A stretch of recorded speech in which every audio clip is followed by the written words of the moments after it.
Old Faithful. Sir Handel stayed shut up for several days, but one market day, Peter Sam could not work. He needed repairs. Sir Handel was glad to come out. He tried to be kind, but the coaches didn't trust him. They were awkward and rude. He even sang them little songs, but it was no use. It was most unfortunate, too, that Sir Handel had to check suddenly to avoid running over a sheep. He's bumped us! Let's pay him out! The coaches knew that all engines must go carefully at a place near the big station. But they were so cross with Sir Handel that they didn't care what they did. They surged into Sir Handel, making him lurch off the line. Luckily, no one was hurt. Sir Handel limped to the shed. The thing controller inspected the damage. No more work for you today. Bother those coaches. We must take the village people home and fetch the tourists, all without an engine. What about me, sir? Skarloey, can you do it? I'll try.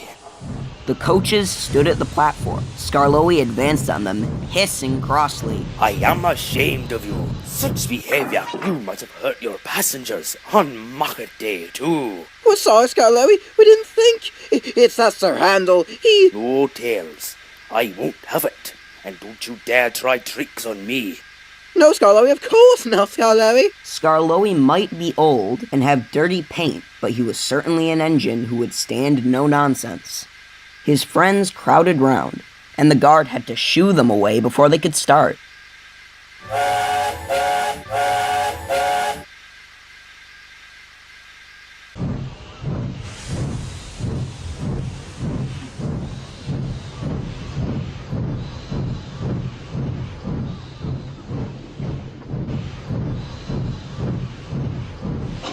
Skarloey felt happy.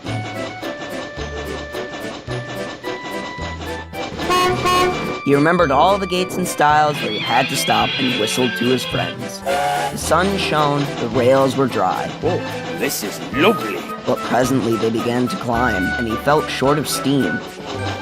Bother my tubes. Take your time, old boy. I'll manage. And pausing for breath at the stations, he gallantly struggled along.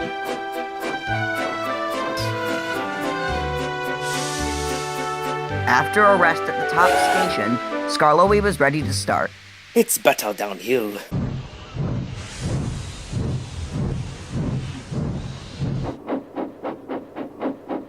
The coaches ran nicely, but he soon began to feel tired again. His springs were weak. The rail joints jarred his wheels. Then, with a crack, a front spring broke and he stopped. I feel all crooked. That's torn it. We'll need a bus now for our passengers. No, I'd feel ashamed to have a bus take my passengers. I'll get home or I'll burst. The thing controller looked at his watch and paced the platform. James and his train waited impatiently too. They heard a hoarse, then groaning, clanging, and clanking. Skarloey crept into sight. He was tilted to one side and making fearful noises, but he plodded bravely on. I'll do it. I've done it. And he sighed thankfully as the train stopped where James was waiting. James said nothing. He waited for his passengers and then respectfully puffed away.